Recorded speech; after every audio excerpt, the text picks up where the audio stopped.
A primeira parte da conversa de hoje, eu vou perguntar para vocês o que é que vocês entendem por fada. Por contos de fada, o que são fadas, qual foi o primeiro contato com vocês com isso? E tem muitas pessoas digitando. Mas quem quiser falar, pode. Padrinhos mágicos. Lembro da Vai ser uma referência pesada, mas fada me viu um pouco de Labirinto do Fauno. Pronto, ó, o Edson falou de Labirinto do Fauno. A Arusha mandou aqui Padrinhos Mágicos. O Maurício falou de fadas são traiçoeiras, terríveis, justo. Mas eu perguntei a primeira impressão. Eu acho que não foi a primeira vez que você ouviu falar de fadas. Several people, Ari, Typing. Assisti os filmes de fadas de Barbie com minha irmã, então assim, pra mim tudo ainda era mágico. Olha aí. Fada madrinha da Cinderela, a Vivi falou aqui. E o Júnior falou, acho que fadas do Peter Pan. Então, minha primeira impressão, acho que foi literalmente em contos de fada, aquele negócio de a fada realiza um desejo, uma coisa assim. Pronto. O Pedro falou aqui de a sininha do Peter Pan. A Arusha falou, a Tinkerbell foi a primeira referência para muita gente, eu acho. O Maurício já veio com o Clube das Winx. Justo. E a Tinkerbell ela é meio traiçoeira mesmo. Falou aqui a Arusha. Uma desgraçada que fica dizendo Hey Listen. O Caio citou aqui a fadinha que acompanha o Link ali nos joguinhos de The Legend of Zelda. Alguém já vai começar aqui a cantar o tema das Winx. Tudo bem, é permitido. Mas, gente, provavelmente a nossa primeiro contato com fada, né, por assim dizer, vem da história da Cinderela, né, a fada madrinha, famosa fada madrinha. Talvez a Sininho do Peter Pan, talvez a fada azul do Pinóquio. Afinal, são clássicos que tiveram grande popularidade nos anos 90, né, depois da Disney Renaissance. Então a Disney meio que tem dentro do imaginário popular do Ocidente, tanto americano quanto europeu, e talvez de outras partes do mundo ocidental, um grande impacto no que fadas significam, certo? O termo fada, em português, né, fada, ele deriva do latim fatum, que significa fado, destino. Então, tem sempre essa ligação com o destino, né? Já fairy, ou fey, ou fae, ou fey folk, ou the gentry, ou the gentry não, os gentry, tem referência com a palavra latinizada para traiçoeiro, para enganador, por exemplo. Então já realmente tem essa pegada traiçoeira aí no nome.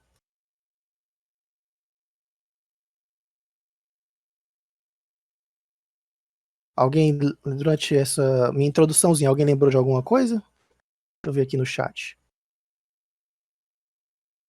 Lembrei de um negócio. Pode falar, André.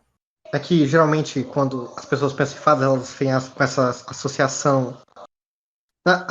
Acho que eu vou deixar pra depois, mas. Se você quiser falar agora, não tem problema. Agora então se estiver fugindo, porque eu viajei por um momento aqui com coisa de fora. Mas se juntar com o negócio mais pra frente, já vai estar dito, porque talvez eu esqueça. Um negócio que fala que, tipo, fada, extremamente quando a pessoa fala em fada, a pessoa pensa em uma coisa boazinha, com asas, bonitinha. Pronto. Aí eu tanto lembrei do Sim. negócio quando chegou o tipo fada no Pokémon, eu vi uma matéria que explicava por que fada tem vantagem a dragão. Que dizia que fada, toda vez que você vê, você sempre associa uma coisa boa, enquanto dragão se associa com uma coisa má. Então seria tipo o bem vencendo o mal. Mesmo que agora na oitava geração tem alguns. Na oitava geração para mais recente, tem alguns Pokémons fada que são assumidamente são do mal. Tanto que tem um que não ganha, tipo, só ganha tipo, fada no seu último nível. E quando ele ganha isso, diz que ele é tipo que é uma bruxa que pode retalhar pessoas. Pronto, E não. André. Quer concluir? Pode concluir. Não, só isso mesmo. Beleza. Bom, só uma adicionando para o comentário do André, que eu ia fazer um comentário justamente como fadas e bruxas, de várias formas as pessoas colocam elas assim, lado a lado, se elas fossem todas parte do mesmo conceito, com representações diferentes. Pronto, a Vivi falou uma coisa bem bacana. Em algumas culturas, e depende da depiction, bruxas são fadas que têm algum motivo para realizar a vilania, para realizar a vilanesa, mas normalmente é associado num contexto binário, onde as fadas são criaturas boas e benéficas e as bruxas não. Mas enfim, talvez a ligação venha do fato de que o mito da fada ele venha das terras do norte, do leste europeu, né? São contos germânicos e eslavos que se espalharam pela Europa. Então, normalmente, cada país europeu tem a sua versão daquilo que seria o povo das terras do crepúsculo do verão. Tem várias fadas famosas, né? Vocês já falaram aqui. Dentro da cultura popular, que chega ao Brasil, a gente tem a fada do dente. Ela é bem popular na Espanha e Portugal. E também na maioria dos países anglófonos, né? Como o Canadá, os Estados Unidos e a Inglaterra. Mas particularmente cada país, a Irlanda tem suas lendas com os leprechauns, com os gnomos, que também são colocados dentro do mesmo conceito. Todavia, fadas elas têm uma origem um tanto bem plural. Elas não são só um tipo de coisa. Muitos associam fadas, essa versão bonitinha, branca, loirinha, com asinhas de libélula, a uma adaptação dos elfos do Tolkien. Então as fadas adquiriram essa beleza e essa benevolência baseada na descrição dos elfos do Tolkien em Senhor dos Anéis, em Silmarillion.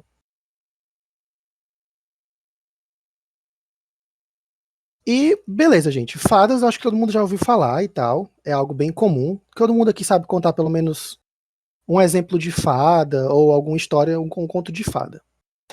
Eles foram bem popularizados pelos irmãos Grimm, que são alemães, né? E eles têm várias histórias. Mas quando eu falo Changeling, o que é que vem aí à cabeça de vocês? Vocês já ouviram falar de Changeling antes de eu falar dele aqui na célula como cenário de RPG?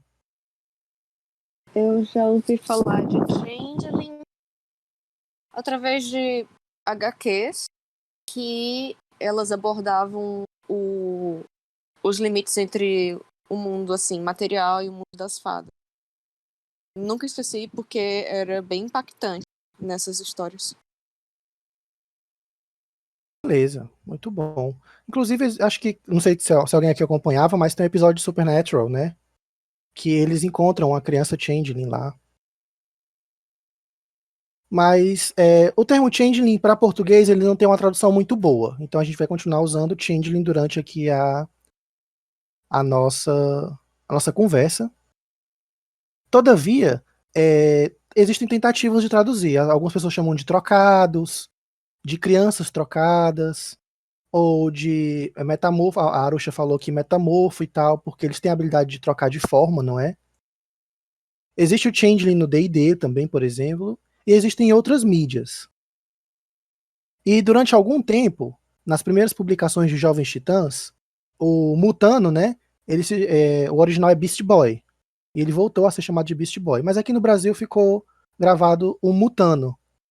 O Mutano, enquanto Beast Boy, em alguns números e alguns arcos de história, ele trocou de nome para Changeling. E aí houve a mudança de Rapaz Fera, Beast Boy, para Mutano, porque seria uma adaptação que colaria dentro da publicação brasileira, né? A história é mais fácil para o pessoal assimilar do que Changeling, né? Que é uma palavra americanizada. O Pedro mandou aqui alguma coisa. Ah, meu filho, minha esposa, enfim. Ele mandou um quadrinho. Ok. Vocês querem que eu leia o quadrinho, gente? Pedro, tem alguma coisa a ver aqui com o assunto? Ou foi só. Entendi. Pronto. Tem a ver com fada, gente. Ah, meu filho, minha esposa, enfim. Pai, é mesmo você? Sim, sou eu, meu garoto. Eu fiquei preso em um círculo de fadas por 20 anos, forçado a dançar ao som da música enquanto encantado o tempo todo. Nós achávamos que você havia ido embora, começando a nova família. Como saberemos se não foi isso que você fez? Ah, meu amor, a prova está diante de você. Contemplem. Meu Deus! Aí ele mostra as pernas saradas que ele teve por dançar tanto tempo. Isso lembra aquela. Não lembro se vocês sabem, mas teve uma praga de dança uma vez na Europa, né? Que o pessoal dançou até morrer.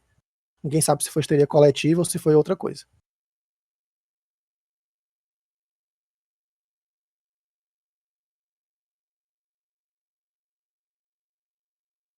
Beleza. Mas diferente do que a gente vai tratar hoje, dentro da cultura pop, né? Que os changelings eles são demonstrados como a criança que é deixada no lugar de uma criança mortal para ser criada pelos humanos. Por que se faz isso? É uma lenda eslava bem antiga, na qual diz que as fadas, ou os trolls, ou gnomos, ou goblins, não acham muito adequado que sua cria, que sua prole, cresça no meio dos seus. Eles preferem que os humanos criem, para a criança ficar mais educada. Por algum motivo, os humanos são melhores em educar. Deus sabe por que as fadas acham isso. Então eles trocam a criança por algum motivo. Na Irlanda, por exemplo, existe a lenda de que você não pode botar olho gordo na criança. Não sei se a Arusha já escutou essa. Mas quando a criança recém-nascida recebe o mal olhado, é perigoso, porque aí pode ser que uma fada venha à noite e roube o bebê e troque por uma criança. Ah, mas como é que o pessoal sabia, dava jeito de destrocar? Várias lendas dizem que há jeitos de reconhecer o changeling para que ele mesmo, uma criança demasiado inteligente, ou deformada, ou com características físicas anormais, se revele e nisso devolva o sequestrado. A Arushi está digitando, talvez ela tenha alguma contribuição. Tinha-se o costume na Idade Média, em algumas regiões, de só dar nome para a criança quando ela passasse dos 2 anos de vida. Não sei, pode ser, né? Nomes são importantes. A gente vai discutir isso daqui a pouco. Beleza, Igor, a gente falou aqui muito sobre a cultura pop geral. Por que você começou assim? Porque assim como eu falei sobre vampiro, né? Changeling não trata de nada disso que eu falei e trata ao mesmo tempo. Então, muito do que se assume das fadas, de Féria, Arcádia, Terra de Dom Daniel, e sobre os próprios changelings, tem uma reviravolta perspicaz quando você trata de Changeling The Lost, que a gente vai falar aqui hoje. Eu me criei no RPG basicamente jogando esse sistema, a primeira edição.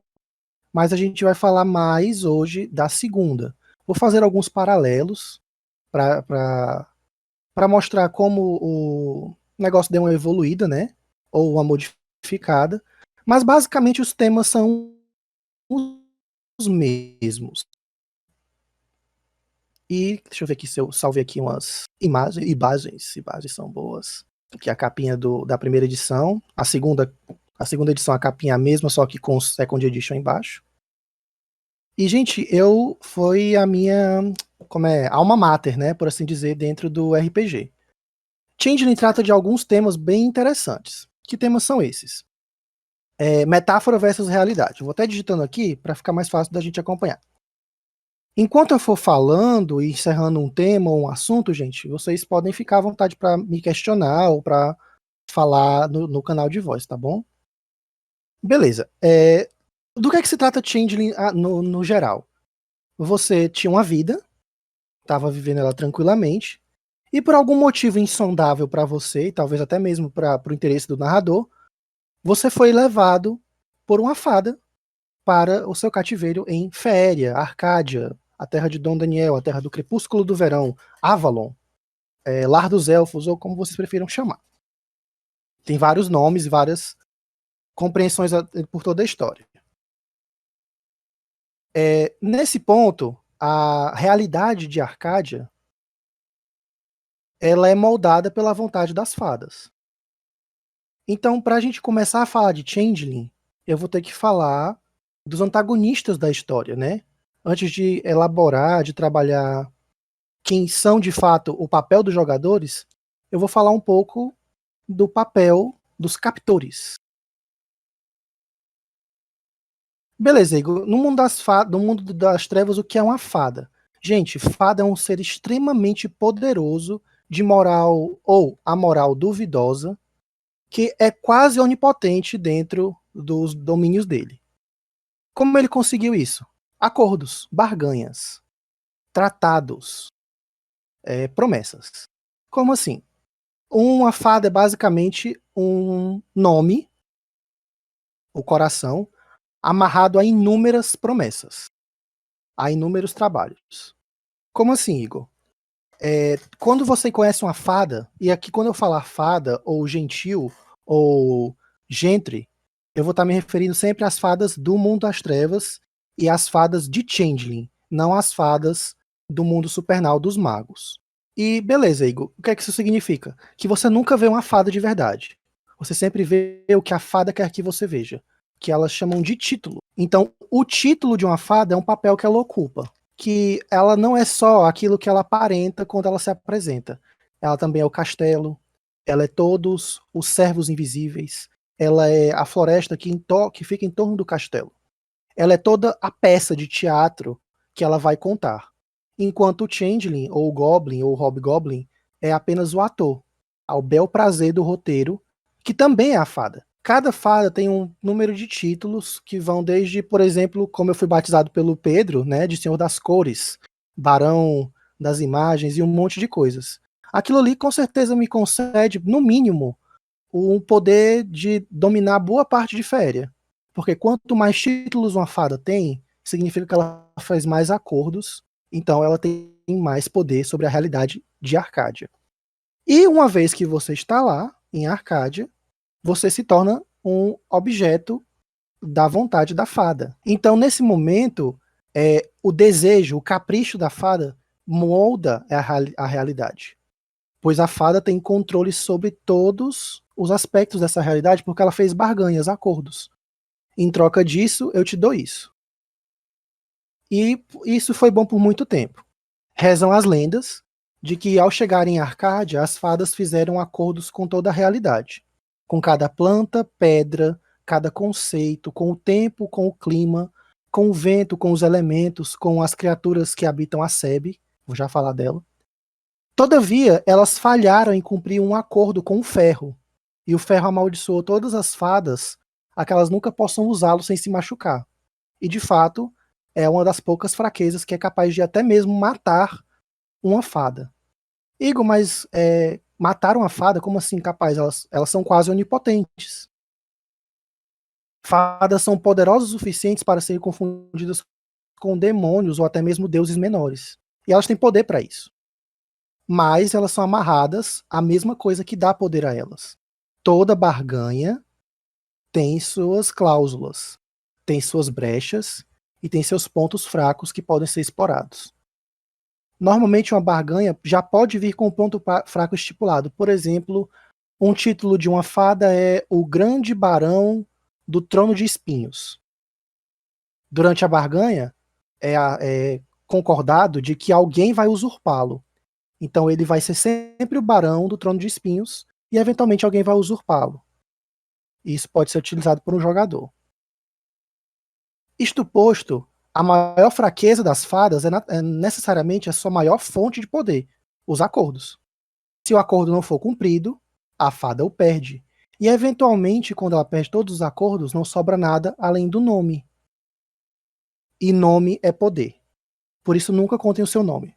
Não para uma fada. Mas, Igor, e se eu souber o nome da fada sem precisar tirar tudo dela? Aí, meu amigo, você tem ela na mão. Ok, Igor, mas por que diabos uma fada tão poderosa, capaz de realizar tudo isso aí que você acabou de falar, se interessaria por um humano? Bom, gente, não sei. Os desígnios que uma fada leva a sequestrar um mortal são pouco ou nada ininteligíveis para a mente humana. No geral, imagine que você é uma criatura toda poderosa, que ao seu mínimo capricho, ao simples fato de um pensamento rápido passar pela sua cabeça, a realidade ao seu redor se modifica. A vontade das fadas é a lei da física dentro de Féria. O fogo não queima porque é uma reação química de combustão. O fogo queima porque ele tem ódio, ele quer consumir. E fadas são sempre isso. Desejo eterno por possuir alguma coisa. E ele nunca é satisfeito.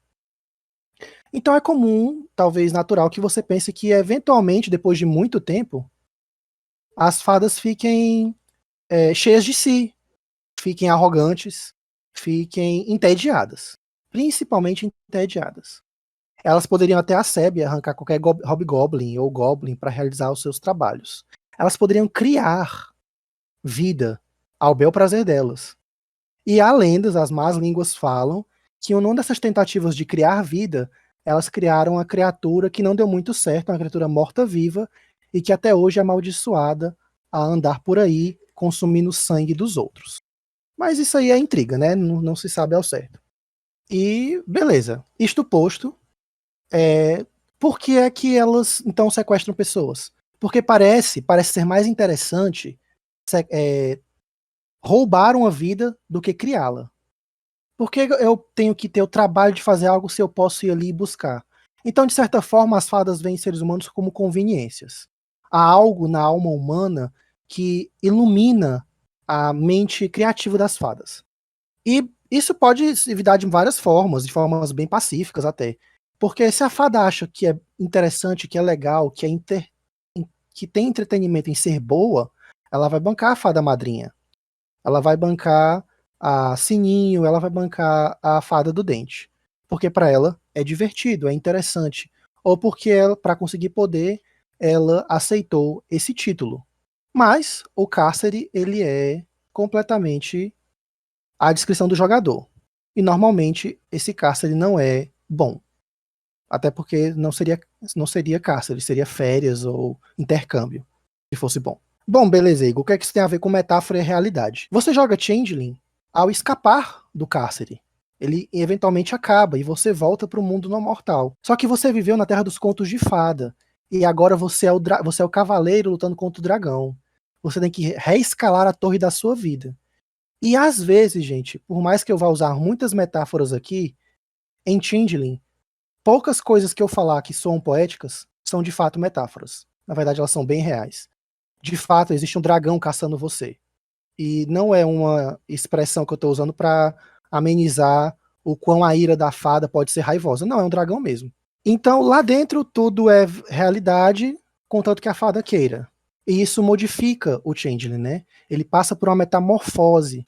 É como se o Changeling fosse uma peça de tricô e a fada desfiasse e depois recosturasse de outra forma.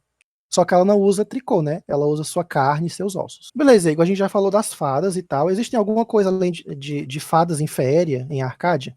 Existem fantasmas, pessoas que morreram na SEB. Existem os goblins. Existem os hobgoblins, que habitam a SEB. Existe uma gama de criaturas féricas menores, que podem se encaixar onde vocês acham que vale naquela hora, como gnomos, como duendes, até anjos, que o pessoal diz que existem lá em Arcádia, então não sei. Isto posto, o próximo tema, né, é trauma versus liberdade. O sistema trauma trata do conceito de trauma. E nesse ponto, ele faz um trigger warning, né, um aviso de gatilho de temáticas. Em Changeling, os traumas eles são de qualquer natureza, sexual, psicológica, física, moral, e raramente esses temas são tratados como metáforas. Então, o que a fada faz com você lá entra dentro do quadro de abuso, porque é feito contra a sua vontade. Pode começar como uma coisa bacana, pode começar como um convite e uma troca bem feita. Olha, vem morar comigo que eu te dou isso. Mas no final das contas, a fada sempre vai saber fazer uma barganha melhor do que você. Na verdade, elas não entendem como é que humanos conseguem aceitar qualquer trato tão fácil. Elas são extremamente cuidadosas ao realizar uma barganha. E elas têm certeza de que nenhum humano vai saber as brechas. O João tá aqui mandando várias artes aqui, gente, da primeira edição de Changeling. São artes muito boas, que tratam mais ou menos desse período do cárcere, né? Da durance, em inglês. Beleza, Igor. Trauma e liberdade. você falou que changelings trabalham com o pessoal já voltando pra cá. Em algum momento, gente, fica notável que aquela situação é insuportável e insustentável. E por algum motivo, algum ato de lucidez traz o changeling de volta às memórias que ele tinha da vida passada, da vida mortal. E isso fornece a ele força suficiente para quebrar os grilhões, metafóricos e não, do cárcere dele e voltar para a vida dele. Beleza, Igor, tranquilo. Isso ficou bem claro, mas como é que a fada reage a isso? Existem vários motivos e formas de um changeling escapar. Ele precisa ter um breakpoint, uma memória para voltar, mas pode acontecer de N formas. Isso quando um changeling tem. Porque há os changelings que eles ou foram expulsos, sim, você pode ser expulso de féria, porque se comportou mal, porque desagradou, e o seu captor não teve saco para te matar ou apagar a sua existência. Então você volta pra Telúria, ou o plano mortal, o plano dos homens, mas você sente saudade e você quer voltar pra lá. Mas as fadas ou elas não perdoam ou elas esquecem. Então você vira um leal, um changeling outcast, que foi mandado de volta, mas é leal aos princípios do seu Fey. O João colocou aqui, né, o loyalist. Beleza, ele pode trabalhar contra os changelings da campanha. E existem aqueles changelings que jamais escapam. Aqueles cujo cárcere ainda é agradável e maravilhoso. Às vezes as fadas te levam e te prometem mil maravilhas e elas entregam, porque para elas é divertido. E a vida é boa. E alguns são tão leais que caçam changelings fugitivos. Porque é um absurdo. Nossa, olha tudo que o nosso mestre te deu e você não está satisfeito? Agora você vai pagar. Você vai voltar para cá e você vai ser punido. Porque quando as fadas não esquecem, elas lembram. E não há criatura mais vingativa do que uma fada irritada. Talvez um demônio, talvez um mago muito poderoso ou um vampiro. Mas nesse ponto é pouco diferenciável quando a ira deles cai sobre vocês. Beleza, Igor, mas se a fada não esquece, ela vai me caçar, seja pessoalmente ou mandando seus servos, o que acontece quando eu fujo? Bom, você voltou pro mundo e ser caçado é o menor problema. Quando você é levado, a fada deixa um duplo. Igor, que diabos é um duplo? Duplo é uma criatura feita de sonho, de material onírico, ou sebelina, material da Seb, que tem a única função, ele existe apenas para uma coisa: interpretar você melhor do que você faria, e convencer todos de que você nunca deixou Telúria. Então você volta e você já tem filhos com a sua amada esposa, que você casou recentemente. Seus pais estão lhe parabenizando pela sua carreira maravilhosa, mas não é você, é seu duplo. Uma criatura completamente desprovida de propósito, além de te substituir. Beleza, Igor. Mas se eu volto para esse momento, então o que é que isso tem a ver com trauma e liberdade? Você reconquistou a liberdade. E isso é a pior coisa que você podia ter reconquistado. Porque você volta para a sua vida, que não é mais sua. A fada toma tudo. Às vezes você volta 20, 30 anos depois, todo mundo que você ama já morreu. Você não tem para onde voltar. Alguns changelings são muito ousados, eles conseguem matar o próprio duplo e recuperar a própria vida. Mas fazer isso é pôr aqueles que você ama em perigo, porque as fadas caçam e elas vão te usar qualquer artifício para te atingir. Beleza, Igor, por que você volta tantos anos depois? Como a realidade é um capricho das fadas em Féria, o tempo é um conceito que parece mais um convidado. Sabe quando sua mãe diz que você vai receber visita, aí você tem que se comportar bem, e ela vai usar os copos de festa? O tempo é tipo assim. Mas quando ele vai embora, você mal lembra que ele passou ali. Então o tempo em Féria passa diferente. Não porque ele seja algo ao bel prazer das fadas, mas é mais porque ele não é muito bem-vindo. A Vivi disse aqui, foi mal, gente, não tô podendo escutar aqui em casa. Algum problema, Vivi? Aconteceu alguma coisa? Qualquer coisa tá sendo gravado. Obrigado, João, tá sendo gravado. E aí você pode pegar o arquivo depois. Ok, Igor, vou continuando. O próximo tema, gente, que é o tema final, é clareza ou lucidez, clarity, versus loucura. Outro tema gatilho é que Changeling trata de muitos aspectos de saúde mental, como doenças mentais, como depressão, como os traumas e sequelas causadas pelo abuso, né? Que foi citado mais cedo. Então são temas bastante perigosos. O que é que isso tem a ver com clareza e loucura? Você volta para o mundo real, onde as regras da realidade são conhecidas há muito tempo, e elas funcionam assim e tal. Só que você viveu num mundo onde tudo é, no mínimo, horripilante e maravilhoso ao mesmo tempo. A Arcádia é um lugar de encanto e horror, de beleza e feiura, tudo ao mesmo tempo, tudo igualmente encantador e aterrorizador ao mesmo tempo. É sempre esse misto. Então, é de se pensar que uma pessoa não mantenha a sanidade muito bem. E voltar para uma vida que não lhe pertence é um choque muito grande. Porque já foi difícil fugir. E voltar para coisa nenhuma, aí complicado. O medidor de sanidade, de moral e de balanço emocional dos changelings é a clareza, a lucidez. O equivalente à humanidade dos vampiros, ou à sabedoria dos magos, ou qualquer equivalente moral que os outros criaturas das trevas possuam. Nesse sistema, similar a Call of the Cthulhu, já que ambos usam storytelling, é muito comum que o personagem tenha uma flutuação muito grande de lucidez durante as próprias sessões e arcos de aventura. São flutuações muito grandes. Então é muito comum interpretar personagens que beiram a loucura. Isso pode trazer problemas, porque algumas pessoas que vão jogar podem ter algum histórico de doença mental ou de alguma condição psiquiátrica ou psicológica. E o livro faz um aviso muito importante. Quando se usa loucura, a palavra loucura, madness, no livro, se refere sempre à loucura estipulada dentro do cenário, que diz respeito ao fato do changeling ser incapaz de distinguir na realidade o que de fato é real e o que não é uma maquinação de féria, de uma fada.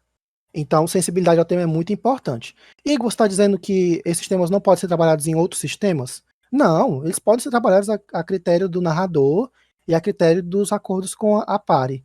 E ao mesmo tempo eu posso narrar uma narrativa de Changeling completamente aventuresca, que trata de N coisas menos trauma e afins. Todavia, esses temas que eu falei para vocês são o core, são o metaplot, os alicerces do metaplot de Changeling. Então ele lida com essas questões. Aqui a Vivi falou sensibilidade ao tema, e logo em seguida a Arusha, ela pontuou que aqui, ó. Deixa eu descer aqui. Parece mais pesado que Call of the Cthulhu. De certa forma, em alguns aspectos, por serem mais pessoais do que alienígenas, né? Porque o horror cósmico ele tange outras áreas do horror, pode ser considerado mais pesado, mas também vai da descrição do mestre, de como ele acordou com os jogadores. Pronto, o Vale fala aqui, lá acho que adentra mais na loucura monstruosa, mas parece ter um feeling diferente mesmo. E o João comentou, teoricamente sim, Changeling trabalha com algo mais material, trauma e abuso, Cthulhu é mais cósmico e existencial. Falou tudo, João, respondeu o Ali. E a Arusha termina falando aqui, exato, o Changeling parece mais interno. De fato, gente, o que traz o Changeling de volta, o personagem, é algo extremamente íntimo. Vocês não têm acesso ao livro, mas eu posso colocar no drive da célula tranquilamente. Já, no final daqui do encontro, eu upo lá o sistema do livro. Ou então, se alguém quiser que eu mande privado e tal, eu também posso mandar, mas acho que dentro do drive da célula fica acessível a quem quiser escolher. A Vivi perguntou, né, gente, aqui se tem a gente tem acesso, vocês têm acesso ao livro. Eu acho que no momento não foi upado no drive, mas se não foi, eu coloco lá daqui a pouco. Bom, já falamos aqui dos temas. Deixa eu ver, metáfora versus verdade. Beleza versus agonia é o quarto tema. Féria é linda, é maravilhosa. Féria é um sonho. Féria é tudo aquilo que vocês possam imaginar que a humanidade anseia. E aqui eu faço os usos, né, como eu sempre cito em algumas outras vezes que a gente conversa a respeito do tema, eu uso as palavras do Neil Gaiman em Livros da Magia, quando a própria Titânia, a Rainha das Fadas, fala sobre Féria, né? Vou postar aqui o quadrinho, bem cortado. Está em inglês, Mas basicamente ela fala: você deseja ver reinos distantes, pois muito bem. Mas saiba primeiro, esses lugares que você vai visitar, esses lugares que você vai ver, eles não existem. Deixa eu ver aqui, porque o meu óculos tá meio embaçado, deixa eu ver aqui. Há apenas dois mundos, o seu, o mundo real, né, e os outros, os mundos de fantasia. E aí nesses mundos, ela fala aqui no resto dos quadrinhos que esses mundos oferecem escape, poder, realidade.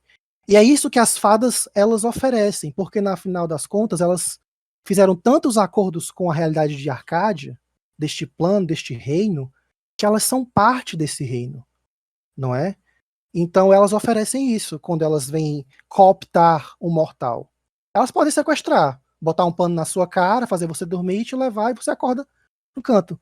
Mas às vezes é um homem gentil te oferecendo uma vida melhor. Às vezes é aquele sugar daddy ou aquela sugar mommy que quer que você tenha mais confortos em troca do prazer que ela vai ter em te mimar. Pode ser uma oferta de emprego em algum lugar muito distante, ou uma velhinha que tem que alimentar os gatos e tá pedindo comida na rua. Você acompanha ela até em casa e no final você vira mais um dos gatos dela. Ou você vira a comida que ela vai dar para eles. Mas esses mundos são o poder, eles dão sentido ao teu. E ela pergunta se o menino entende. E ele fala que não. E eu não espero também, gente, que todo mundo aqui entenda de primeira, porque até para mim é um pouco complicado. É muita metáfora, muita metafísica, né? São muitos conceitos que a gente tem que abstrair para poder internalizar. Mas onde é que vem a agonia? É um mundo completamente fantástico. Mas a fada vai fazer o que ela quer com você. Vai te transformar num monstro, se ela quiser. Ela vai arrancar o calor da sua alma, porque a sua alma é tão quente que é perfeito para acender a lareira dela. Então, esse tipo de abordagem pode ser demais para uma mente ou para uma psique humana. Beleza, esses são os temas, Igor. É isso que o sistema trabalha, não é? Tem outras coisas que nós deveríamos saber a respeito das fadas e de Féria, só que ela fica mais ou menos na mesma esfera do plano material, do plano mortal. E ela é separada do nosso mundo pelo espinheiro, ou pela sebe, ou em inglês, the hedge. Igor, que diabo é isso? O que é a sebe? O que é o espinheiro? O que é esse the hedge que você falou? A Vivi falou aqui, ó, você deixa de existir nesse mundo quando vai para lá, porque o mundo das fadas é impossível se considerar a realidade do mundo material. Você não deixa de existir porque a fada botou alguém para substituir você. Então seu conceito, a memória que as pessoas têm de você, existe. Ela só não lhe pertence. Existe um grande momento aqui, talvez um tema lateral ou tangencial, ou que resuma tudo, é que Changeling é uma história sobre identidade. A identidade foi tomada de você. Aquilo não lhe pertence, a sua vida não lhe pertence. E talvez você lute para recuperá-la ou para construir uma vida nova. Bom, a SEB é uma dimensão compacta, ela existe dentro dos limites entre as áreas de Féria, Arcádia, e a Telúria, o mundo material, o mundo mortal. Ou o mundo real, por assim dizer. É um espinheiro, como vocês estão falando.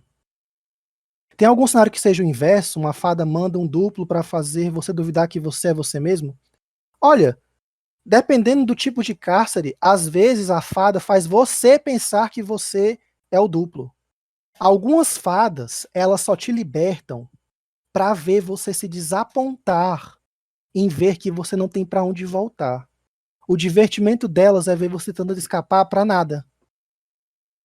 Para você chegar na porta da sua casa e ver que você já está jantando com a sua família. E que sua vida não é mais sua. E dali a fada tira uma satisfação enorme. Quantas vezes ela já fez isso? Quantas vezes ela não apagou a sua memória para você fazer isso várias vezes? Porque para ela é divertido. Algumas fadas simplesmente esquecem dos próprios changelings. E aí eles conseguem escapar. Ok, então de fato chegou a hora da gente falar de changelings, né? Ok, Igor. Eu voltei. Escapei do meu captor, escapei do cárcere. Irrompi sobre a SEB, consegui escapar do espinheiro. É no espinheiro que moram os hobgoblins e os goblins, gente. é onde normalmente se ambientam a maioria dos contos de fada, né? A Floresta do Chapeuzinho Vermelho, ela existe realmente em algum lugar da SEB. E uma das mídias que o sistema usa para se inspirar, se você, para quem quiser se interessar em ler mais, é Over the Garden Wall, né? Além do Muro do Jardim, que trata muito sobre a exploração do terreno de Féria e da SEB, né? E fala sobre fadas e acordos e barganhas. Vocês podem analisar dentro da semiótica do filme, do desenho, que a fera, né, a fera da floresta, ela é um fei. E ela quer cooptar uma criança, e ela oferece várias coisas. E aí eu tô contando aqui um pouquinho, não quero dar spoiler. E quem quiser ter uma boa noção de como é o labirinto, os goblins, os mercados goblins, né, que alguns aventureiros aqui encontraram a versão na nossa féria de D&D, de Aurora, existe, é claro, o filme maravilhoso do David Bowie, Labirinto, na qual ele faz o Rei dos Goblins. E é uma boa alusão a como funciona a sociedade Goblin, Hobgoblin, de Féria. E o Labirinto, o reino do Jared, né, The Goblin King, é uma perfeita alusão das mecânicas de como funciona, de fato, o espinheiro. Deixa eu ver aqui o que o pessoal falou. Mandei a fotinha, né? Aí, ama esse desenho, a Arusha fala. O Pedro fala, um amigo meu chamou o desenho de O Inferno de Dante versão animada. Eu consigo ver algumas similaridades, de fato. Vou até rever sobre essa ótica eventualmente. Olha aí, legal, Arusha. Maravilhoso até, disse a Vivi. Manda aqui a fotinha do David Bowie. E Otávio, Vivi, fala que eventualmente, eventos de Halloween assistir Over the Garden Wall. João apoia. Assistir tudo em sequência foi uma viagem muito louca, disse o André. E a Arusha concordou, pedindo de novo aqui para o evento de Halloween do Over the Garden Wall. Beleza, gente. No labirinto, a SEB, ela fornece material, ela fornece alguns contratos, que eu vou falar depois, ela fornece goblins e hobgoblins e coisas que crescem nas árvores, e ela é psicoativa. O que é que isso significa? Aliás, psicorreativa. Como assim, Igor, psicorreativa? Ela reage ao estado de espírito de quem adentra. É dito, como regra na primeira edição, de que vampiros têm vantagem para andar na SEB, pois a SEB enxerga eles como predadores que eles são. Então ela favorece que os vampiros andem, ela se emaranha e fica densa para cobrir o sol. Ela fica mais propensa a guiar o vampiro pelos cheiros de suas possíveis presas. E dentro dessa perspectiva, o sistema de Changeling, ele não é muito afeito à interação com outras criaturas das trevas, mas ele fornece boas opções de cenário para elas, como para vampiros, lobisomens e magos, que eventualmente se aventuram nessa área. Existe inclusive um template misto de vampiro e changeling, muito interessante. Eu posso contar depois essa história em algum outro momento aqui, depois aqui de terminar. Mas voltando, escapou da SEB, o changeling ele se encontra numa situação de extraviado, perdido. E daí vem a expressão changeling the lost, changeling os perdidos. Isto posto, Igor, o que é que uma fada pode fazer comigo lá dentro que vai me fazer retornar?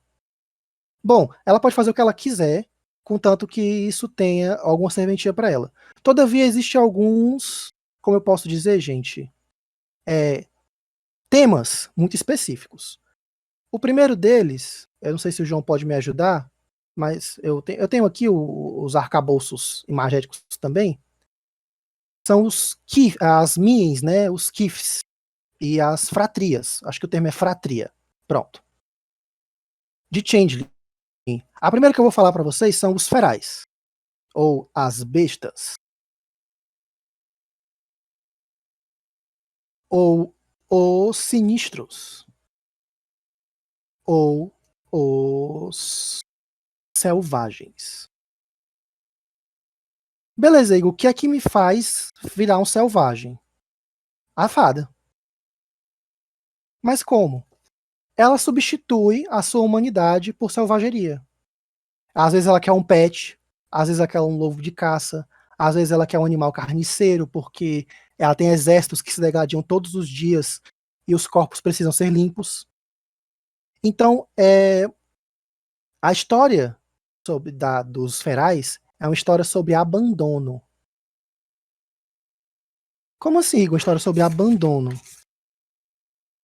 Você foi tomado da sua casa e transformado num animal. Você foi despido da sua humanidade e transformado numa criatura de desejo e necessidade. Sua moral e seu certo e errado são substituídos por eu preciso comer e eu preciso me esconder. E esse preciso comer envolve eu preciso caçar, eu preciso matar. Isso é uma quebra muito grande. Dentro da antropologia humana, nós tentamos várias vezes nos separar do reino animal, dos macacos, nossos primos mais próximos na cadeia, na árvore evolutiva da vida. Nós temos vergonha quando somos comparados aos nossos primos primatas, porque eles têm comportamentos que são, dentro do nosso aspecto moral, vergonhosos. Então, nós usamos animais como predadores, como, por exemplo, elogios, e outros animais como xingamento. Ah, seu burro, sua anta, mulher, tu é uma cobra. Nossa, que menina galinha. Nossa, aquele cara é um viado. Ou então, poxa, esse cara é fera. Nisso daqui, ele é cobra na computação. Esse menino é um gato. E por aí vai. Então, nós sempre usamos animais de forma totêmica, ao mesmo tempo que nós só queremos emular as características boas. E quando queremos diminuir alguém, nós comparamos a um animal de fato. Isso é um breakpoint, um ponto de ruptura muito grande para um ser humano. Ser transformado em um bicho. Beleza, Igor, quando é que o Changeling escapa desse tipo de cárcere? Quando ele recobra, por algum momento, o senso de humanidade. O senso de que eu sou um ser humano, eu tenho, teoricamente, dentro do grande justiça cósmica, direitos. Eu não sou um animal. E nisso ele corre por entre as linhas da SEB e recupera a sua liberdade. Beleza, Igor, o que é que isso tem de bom? Ferais, eles são modificados, né? Como eu falei, a carne e os ossos são costurados de volta. Você ganha feições animalescas do animal que você recebe. O André falou aqui, nunca vi ninguém usando cobra para se referir a algo bom de ninguém. Cobra é uma gíria antiga para dizer que a pessoa é boa em alguma coisa. Até, inclusive, essa gíria gerou uma piada, tipo, eu sou cobra em matemática. Você é muito bom? Não, eu só tombo na cabeça. Então, tem vários jeitos dessa gíria ter se estabelecido aí. Mas voltando, retirando aqui a dúvida de slang do André, as vantagens dos ferais são, eles podem dar golpes durante o combate que dão agravado ou letal, porque eles possuem garras, possuem dentes, possuem peçonha, podem dar choque se você for tipo um feral peixe elétrico. Você pode ter certeias e pode até mesmo planar, tendo asas vestigiais. Só que o que acontece? Você traz de si um pouco de selvageria. Você não gosta de viver sobre as regras de um dono. Você não gosta de ser lembrado da sua subserviência animal. Então toda vez que alguém te trata com condescendência, você pode não gostar.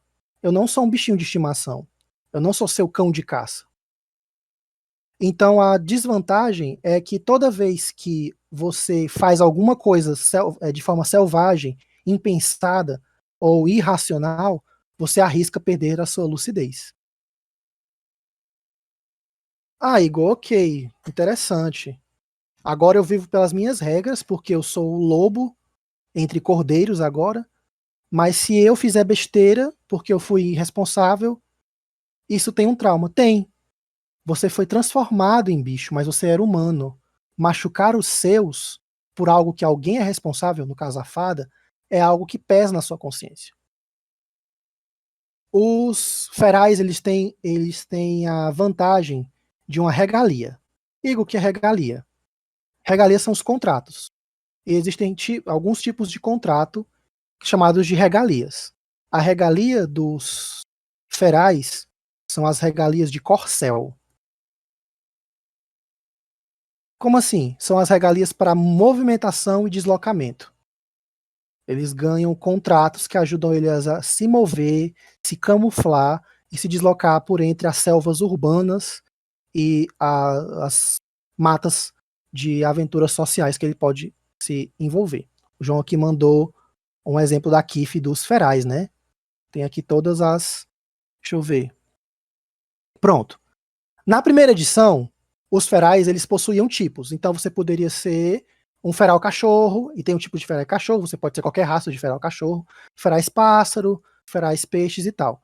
Na segunda edição, isso não acontece mais. Você agora define e desenha a sua aparência e o que você é, e todos os ferais ganham os mesmos benefícios e mesmas regalias e mesmos deméritos. Isso não existe mais a definição por tipo. As segundas criaturas que nós vamos lidar aqui são os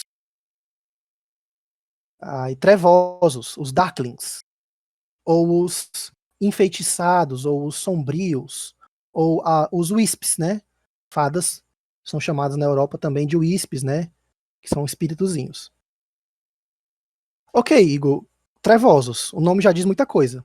São changes que são usados para manter segredos, para assombrar. São changes usados como espiões e geradores de intriga, conspiradores. As fadas normalmente, gente, como vocês sabem, elas são como nobres, né? Até o próprio termo gentry é uma referência a classes nobiliárquicas francesas, equivalentes à nobiliarquia que a gente conhece, de duque, conde, rei, príncipe, que é inglesa. Os trevosos, eles funcionam como agentes secretos, como mantenedores de segredos, como lore keepers, né? E eles assustam e assombram os castelos, eles são as sombras que ameaçam de revelar segredos do seu inimigo, e eles vivem imbuídos de medo, eles incorporam esse conceito. E eles vivem com medo também. Eles são os changelings que são mais vistos com preconceito, por esses temas mais sombrios e obscurecedores. Quando o changeling percebe que o segredo que ele mantém, os segredos e as sombras que ele usa para se resguardar ofuscam a natureza humana dele, a transparência, a honestidade, ele é capaz de retornar do cárcere e se esgueirar pela sombra do espinheiro de volta à Telúria. Então esse é um exemplo de breakthrough, né, de ponto de ruptura de um trevoso. Beleza, Igor. E quando eles voltam, o que é que eles ganham? O que é que acontece? Há alguns trevosos que foram mantidos na segunda edição, como exemplos de feições, que são os Vossa Imagem, ou Mirror Skin, que são changelings literalmente changelings, eles são metamorfos. O poder deles é literalmente assumir qualquer forma, tipo a mística dos X-Men. Existem os Lichfingers, que são changelings que se alimentam, além de comida normal, da essência vital. Eles são capazes de emular a mordida vampírica e assim absorver a energia vital para manter a sua existência, né? São os Lichfingers ou Toque Vamp. E eles foram mantidos na segunda edição, né? É um exemplo de como construir uma feição para o seu personagem. Beleza, Igor, qual é a vantagem que eles ganham? Como eles são especialistas em se esconder, no stealth, em espionar, em escutar atrás da porta, eles podem tocar qualquer coisa imaterial, sombra, fumaça, luz da lua, luz do sol, e se transformar naquilo por alguns turnos. Então, literalmente, eles podem se mesclar à fumaça e escapar por entre as grades de alguma jaula, ou se transformar a luz do sol e escapar por uma fresta no telhado, e por assim vai. E podem até levar alguns pequenos pertences com eles, a gasto de glamour. Glamour a gente vai falar já já o que é, quando a gente for falar de mecânicas. Igor, qual é a desvantagem dos trevosos? Toda vez que eles revelam segredos que podem... que eles guardam segredos que podem prejudicar alguém. Toda vez que eles retêm informação que possa botar alguém eventualmente em perigo na hora que for requerida, eles arriscam a lucidez. Eles passaram toda a vida e estão fugindo de ter que guardar segredos. Mas às vezes é importante. Às vezes é necessário para sobreviver que você continue guardando certos segredos. Quais são a regalia deles? A regalia dos... Deixa eu digitar aqui. A regalia dos trevosos são as regalias de espelho. São as regalias para transubstanciação e transformação pessoal, para enganação mesmo. Eu acho que, inclusive, das feições de Feral que eu lembro era o True Friend, o amigo verdadeiro, que normalmente eram cachorros, changelings cachorro, que são leais ao dono, né? Eles são extremamente leais aos amigos. A próxima fratria são os elementais.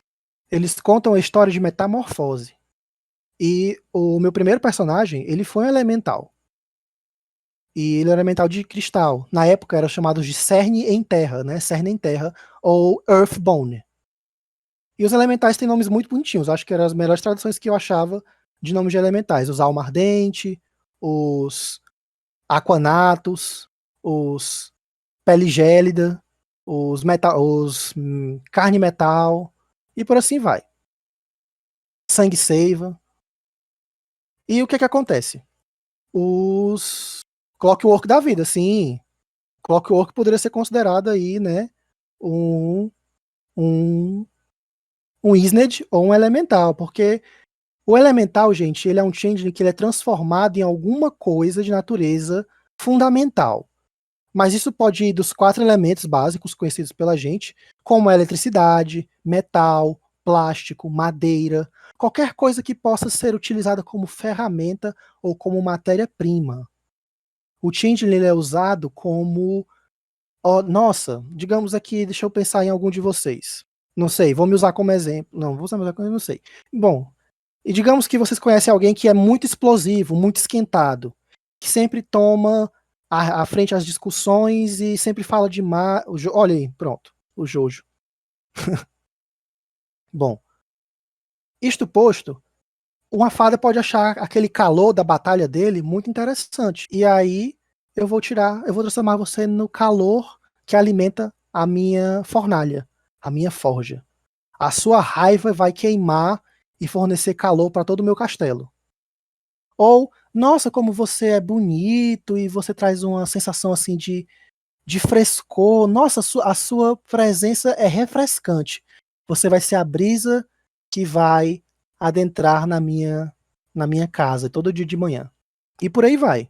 Todavia, quando você é transformado em algo elemental, você perde a noção de humanidade total e de, como eu posso dizer, de individualidade. Você se torna parte de um todo. O Chris, meu personagem, ele era um Cerne em Terra, um changeling de cristal, ele era parte da jazida de cristal. Então ele perdia a noção de que ele era uma coisa individual, um ser humano, alguém com vontades e desejos próprios, para virar algo que fazia parte de um todo. Na primeira edição isso se mantinha quando o changeling fugia. Na segunda eles mudaram radicalmente. O changeling foge quando recobra a noção de amor próprio, a noção de individualidade. E ele é capaz de quebrar os grilhões e rasgar a Sebe no caminho dele, fazendo ela se mover para os lados. Os elementais, eles se gabam de serem mais poderosos que os magos. Eles falam, os magos dominam magia, nós somos magia. E por que eu me desculparia com você se a chuva não se desculpa por te molhar se você saiu sem guarda-chuva? Por que o fogo se desculpa por queimar? Eu faço o que eu quero agora. E os changelings elementais arriscam claridade quando eles são coagidos, quando eles agem contra a vontade. Pronto, o André perguntou, eu já ia perguntar como eles se libertam. Eles se libertam a partir do momento em que eles recobram a individualidade, o amor próprio, o sentimento de auto-reconhecimento. Beleza, e o que é que eles ganham? Eles ganham a capacidade de se comunicar, ou de incorporar, ou até de comandar o elemento da qual eles têm poder ao redor. Changelings Changelings Cerne em Terra podem controlar o solo, ou a terra, ou cristais, ou areia, enquanto Aquanatos podem, por exemplo, controlar a água, umidade, vapor, neblina, o que for legal. E a regalia deles são as regalias de espada. São os contratos de ataque, de defesa. Eu sei que é espada, né? Mas são os contratos de ataque e defesa, de dano, né? Eles são personagens muito físicos, por assim dizer. Afinal, eles controlam aspectos físicos da realidade. porrada, como o João falou aqui. Beleza, Igor. Os elementais, eles contam a história de metamorfose, né? Que, afinal das contas, talvez a metamorfose verdadeira seja a recuperação do sentimento de individualidade, e não o fato de serem transformados em coisas. Os próximos changelings que nós vamos falar são os belíssimos, the fairest, aqueles para qual a rainha pergunta no espelho, né? Magic mirror on the wall, who is the fairest of them all? E de fato existem os belíssimos. O conto deles é o conto sobre perfeição. Como assim, Igor? Belíssimos são cooptados, são sequestrados para servirem a propósitos de enfeite, de acompanhamento, de bajulação, de exibicionismo. Como assim? Um exemplo muito bom que eu posso dar é o Antares da célula de D&D, né? Ele é um agente da Titânia, a Rainha das Fadas. Ele age em nome dela, ele fala em nome dela, ele enaltece o nome dela. Sob certos aspectos, ele poderia ser um general dela, se ele desejasse, ou um comandante. E a função dele para a Titânia é essa: ser alguém que é visto, alguém que lembra da glória dela, alguém que leva a palavra dela. Belíssimos são joias, são dançarinas, são como uma bela ave canora mantida numa gaiola. São a boa pintura ou uma estátua no meio do jardim. São exímios cozinheiros ou dançarinos ou playmates, companheiros de jogos, generais de exército. São figuras com sorte, no sentido de serem o par do Fei. Eu me apaixonei por você, você é linda, sua beleza é diáfana e poética. Seja minha noiva. E aí você vira um belíssimo. E a vida parece muito boa, porque você é valorizado, você é querido, você recebe festas em sua honra, presentes. Todos os outros changelings que o seu captor possa ter vão lhe obedecer. Por que um changeling escaparia disso, gente? Porque alguém sairia de uma vida perfeita onde tudo foi dado. E às vezes a fada nem é má. Ela pode realmente dar tudo isso porque ela quer. Ela quer que você seja a princesa do conto de fadas dela. Mas tudo isso é superficial. Você é valorizado pela aparência e pelo nome do seu captor, e não por aquilo que você é. Você é valorizado por uma mentira. E você acaba se tornando um objeto, uma coisa, um bibelô, um adorno, e não mais uma criatura viva dotada de vontade. Você é valorizado pelo que você parece ser do que pelo que você de fato é. Então a sua aparência é mais importante do que a sua essência.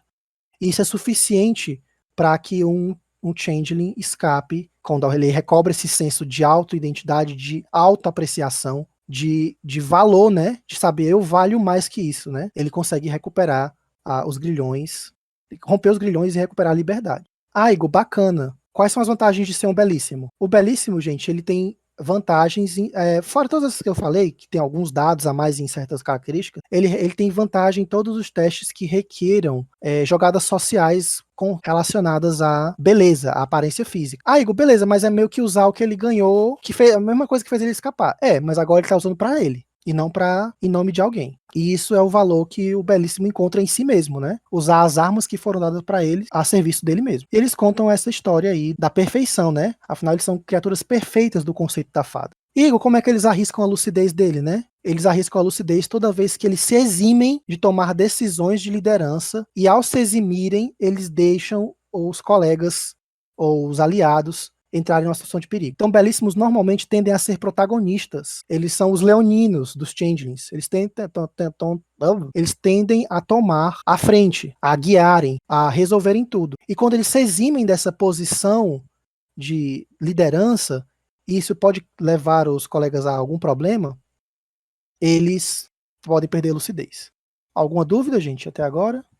Faltam mais 2 kifs, 2 fratrias, né? André está digitando. João falou até agora, show. Até agora, show. Deixa eu ver. Onde é que tá a minha anotação? Jesus, a minha anotação. Beleza, gente. Os ogros. Igor, você falou de exércitos. Você falou de generais. As fadas não botam hobgoblins e goblins pra guerrear umas com as outras, não? Botam. Botam sim. Mas às vezes elas querem changelings. Então elas criam os ogros. Seres fortes, monstruosos, capazes de grandes feitos de força e selvageria. Eles são usados de fato como gladiadores em arenas. Eles são usados como guarda-costas, como Dungeon Masters, eu sei que o termo pode ser confuso, mas como mestres de dungeon que guardam os prisioneiros, ou como soldados mesmo. Beleza, Igor. O que é que eles contam? Eles contam uma história de brutalidade. Eles são feitos para carnificina, para a violência mais bruta possível. O Mortal Kombat de Féria. O arrancamento de membros, desossamento, tudo que vocês possam pensar de mais sangrento. E a violência, dentro da moral do mundo das trevas, ela é algo que afeta todos os seres humanos e todas as criaturas. É amoral matar, em qualquer circunstância. Isso fere a alma ou resquício de alma que qualquer criatura, vampiro, lobisomem, mago ou changeling possua. Os ogros são levados ao extremo disso. Eles são levados a sempre estarem matando e a serem mortos. Sim, os ogros morrem e as fadas trazem de volta a vida para eles lutarem mais uma vez, de forma brutal e sanguinolenta. Eles são obrigados a torturar, a serem brutos e sem nenhum tipo de misericórdia. E isso se repete dia após dia, batalha após batalha, luta após luta. Eles são eles que sofrem o mais pesado abuso físico, né, o abuso do corpo. E eles também são usados como instrumentos de brutalidade, né? Eles infligem essa brutalidade. Eles são as mãos de ferro das fadas. Então, quando ele percebe, quando ele toma em si que aquilo é desumano, que aquilo torna ele um monstro, que ele se recusa a, de fato, realizar um ato de violência premeditada, a ser um instrumento da ira e de algo sem sentido, ele é capaz de literalmente de quebrar as correntes, as portas e sair pela sebe, arrasando tudo no caminho e voltar para o plano material, né? Pronto. O que é que eles ganham quando voltam, gente? Os ogros, eles ganham a capacidade, além de atributos físicos, né, de força e vigor a mais, eles ganham a capacidade de tomar dano pelos outros. Eles são ótimos guarda-costas e companheiros de luta. Se você vai para uma missão e no seu bando tem um ogro, é muito, muito mais fácil você saber que você vai sair daí vivo. E eles são ótimos amigos. Eles valorizam demais a amizade. São aquele amigo feio, por assim dizer, porque, querendo ou não, a feição deles é deformada, talvez pelo trauma, pela aparência. Mas eles são tipo corpos de aço, corações de manteiga. Eles valorizam aquilo que a humanidade tem em detrimento à brutalidade, que é a amizade, né? Então, quando eles são pessoas com quem você pode contar no meio da noite. E qual é a perda de lucidez dele? Como é que eles têm um ponto de ruptura? A Arushi disse que vai ter que sair aqui, gente. Arushi, não se preocupe que vai ser gravado, tá? Beleza, um cheiro pra você também. Boa noite. Curado com as barganhas, muito bom, muito bem lembrado. Ok, eles perdem lucidez quando eles são rejeitados por outras pessoas, outros changelings, pela aparência. Quando eles sofrem preconceito de aparência, eles tendem a se sentirem, de novo, né, monstros. E isso pode quebrar a lucidez dessas criaturas. Elas podem vir a perder. E por último, dos changelings que nós vamos falar hoje, são os Wisned, ou os Mirrados. Deixa eu botar aqui a fotinha. Mas não menos importante, os Gimlis. Eu acho que talvez seja a melhor forma de falar deles. É lembrar dos artífices de D&D. Apesar da gente tentar separar as duas coisas para não ter confusão. Mas, de fato, eles são os que são trabalhados nos crafts. As fadas levam eles para a féria para que eles sejam empregados, mordomos, cozinheiros, pintores, contra-regras, marceneiros, o pessoal que constrói os castelos, que lapida as pedras, que faz todo o trabalho terceirizável ou secundário. Os Wisned, eles são personagens secundários, né? Eles estão no backstage, nos bastidores ali. Beleza, Igor. E o que acontece? Eles são ensinados nas mais profundas artes de crafts possíveis, gente. Eles se tornam os melhores naquilo. O Fey modifica até partes do corpo para que o Changeling possa executar a tarefa melhor. Um Changeling pintor tem todos os dedos substituídos por pincéis de cada espessura, ou materiais de desenho, como compassos, réguas. Os olhos são adaptados para enxergarem várias cores, ou o corpo é modificado para realizar, por exemplo, a tarefa de levar várias bandejas, recebendo mais braços, e por aí vai. E o termo mirrado significa que eles não têm tanto desenvolvimento na parte física. Eles são muito relegados no quesito aparência. Afinal, é mais importante eficiência do que aparência. Então eles têm aquela feição muito... Lembram muito, gente, os elfos domésticos do Harry Potter, né? Aquela coisa mais encurvada, o estereótipo geral. Mas não necessariamente. Você pode ser qualquer tipo de construção dentro de Changeling, porque aí vai mais do jogador do que dos estereótipos que o livro traz, ou dos arquétipos, por assim dizer. Beleza, Igor. O que é que faz um Changeling voltar, né? Fazer ele sair desse negócio? Bom, ele trabalha pro Fey, ele constrói muitas coisas. E, eventualmente, ele percebe uma coisa muito importante. Ele constrói maravilhas. Ok, mas e daí ele construir maravilhas? Maravilhas que só as fadas usam ou ignoram. Imagina se ele pudesse trazer toda essa arte, essa maravilha para o mundo mortal. Se ele pudesse transformar o nosso mundo em um mundo de maravilhas, assim como é Féria, como é Arcádia. Seria maravilhoso.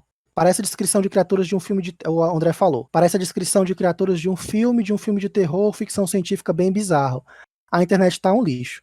Bom, vocês podem enxergar os mirrados como todas aquelas figuras serviçais.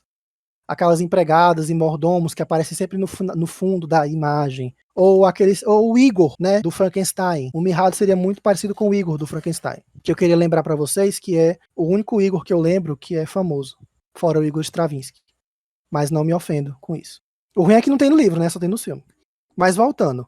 Quando o Changeling percebe, quando o mirrado percebe que ele tá o potencial dele está sendo desperdiçado com uma fada egoísta, e que ele pode estar ajudando muita gente, transformando o mundo num lugar maravilhoso, ele consegue achar as portas e destrancá-las e escapar por entre os espinhos da Seb e voltar para a vida dele.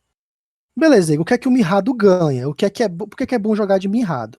Você ganha pontos adicionais em qualquer atributo de finesse, e você pode transformar qualquer material em outro.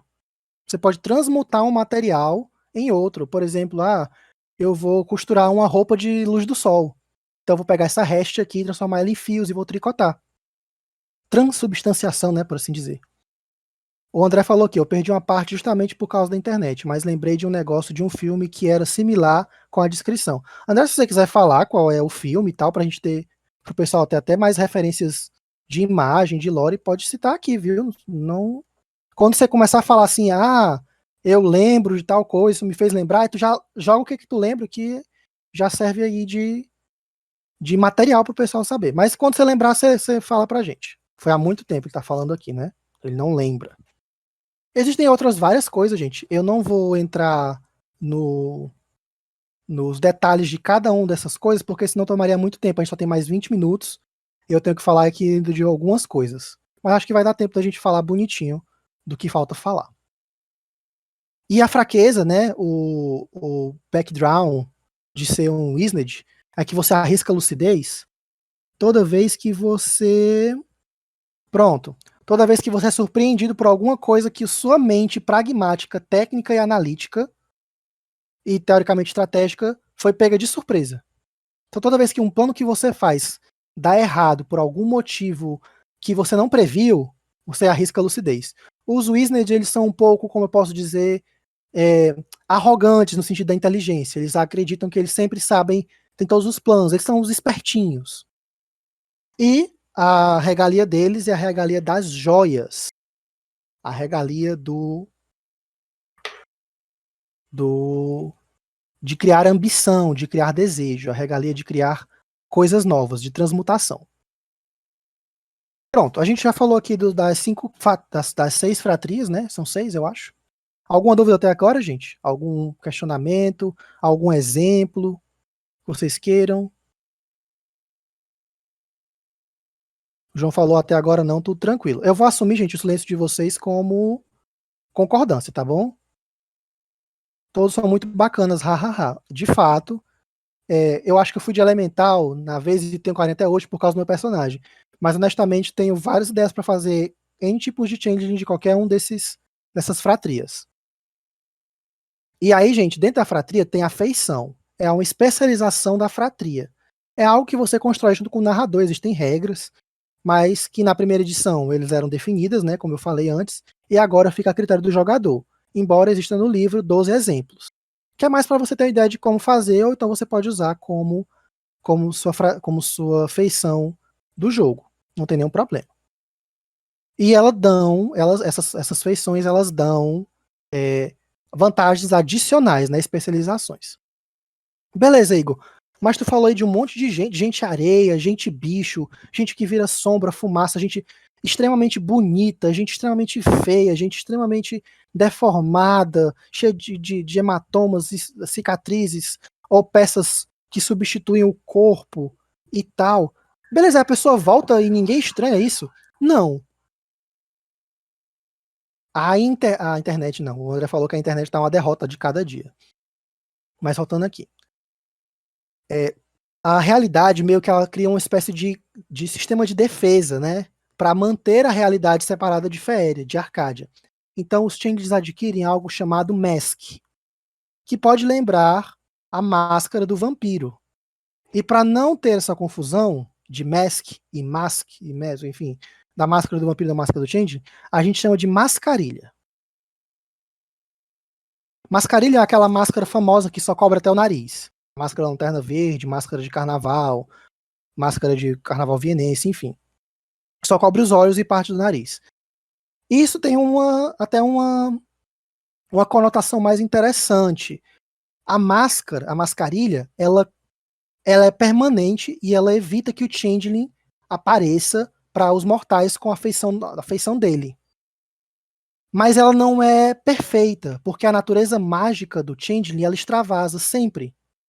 Então outros Changelings conseguem ver a sua real feição, a menos que você gaste glamour para reforçá-la. E aí até mesmo uma fada tem dificuldade de te ver através da mascarilha. E como escolha, você pode derrubar a mascarilha e mostrar para todos a sua real feição. O seu Mien, né? Em inglês é Mien. Alô, pessoal? Alguém tá me ouvindo aí? Igor caiu? Alô? Tô ouvindo. Opa! Alô? Voltou? Cortou em algum? Virei, voltou. Cortou onde, gente? Tu tinha acabado de comentar sobre quando a máscara cai. Você Pronto. falou o nome dela em inglês. O Mien é mostrado. O Mien é a real feição. O Chris, por exemplo, o meu Changeling, vou usar ele como exemplo aqui para muitas coisas, ele é um Changeling de cristal, então a pele dele é translúcida e lapidada. As feições dele são lapidadas. A mascarilha dele torna ele um homem caucasiano normal, de cabelos escuros e pele branca. Mas, Igor, tu disse que a natureza do Changeling ela extravasa um pouco, então a mascarilha não é perfeita. Não. De fato, todo Changeling é estranhamente peculiar. Ele tem alguma coisa na feição dele que denota para olhos mais atentos que tem alguma coisa a mais ali. O Chris, por exemplo, ele tinha as feições do rosto dele eram muito angulosas, quase como se de fato ele tivesse sido esculpido. E ele tinha um leve cheiro de terra ou de poeira. E outros changes podem. Aquele menino tem a cara de rato, talvez ele seja um feral. Ou, poxa, aquela menina tem a pele muito oleosa, não sei, ela parece que vive molhada. Talvez ela seja um aquanato. E por aí vai. A mascarilha não. É quase isso daí que o João mandou. Quase nesse naipe aí. E coisas do gênero. A pessoa aparenta ter alguma coisa esquisita. Talvez a palavra mais adequada seja esquisito. Beleza, Igor. Mas você disse que a mascarilha é permanente. Sim. Mesmo após a morte, o efeito se permanece. Então, seu corpo continua parecendo um corpo de um mortal. Igor, então você está dizendo que o Chris ele era feito de cristal. Sim, o Chris era feito de cristal. As unhas dele, inclusive, eram feitas de diamante. Igor, então tu não podia ser rico e, tipo, tu com um cortador de unha, tu cortava as unhas e vendia as unhas? Não. Não. Porque apesar delas serem feitas de diamante, para quem estivesse vendo, mesmo separadas do meu corpo, elas mantêm a mascarilha. Então elas parecem unhas normais. Não, o Chris era bonito, tá? O Ken humano pode parecer um Isned chamado manequim. Ou um elemental que também tem o mesmo nome chamado manequim. Que são elementais feitos de plástico. Ou de madeira ou de qualquer material manufaturado. E eles têm mais ou menos essa função, emular algo vivo, algo que eles não são mais. Já que agora eles são elementais, né? Beleza, Igor. Tranquilo, você falou aí de gastar glamour para se manter seguro. É um ótimo jeito de escapar. É um ótimo jeito de escapar. Mas o que é glamour? Assim como os vampiros gastam Vitae, os magos gastam mana, os lobisomens gastam essência e por aí vai, os changelings e as criaturas féricas usam uma moeda de barganha, o glamour. O glamour, como vocês sabem do inglês, né, significa algo como charmoso, chique, bonito, né? É uma versão visual do flavor ou do é o charme, pronto. E de fato o glamour é isso, ele cria todos os efeitos que um changeling pode gerar, através de contratos, barganhas, promessas, através da mascarilha, através da oniromancia, através de N coisas. E o glamour também é usado pelas fadas. Ele é a moeda de troca, né, que se usa quando você manipula a energia fundamental da reciprocidade. O conceito máximo do toma lá da cá, aqui se faz, aqui se paga, olho por olho. O fado. Ou em inglês, weird.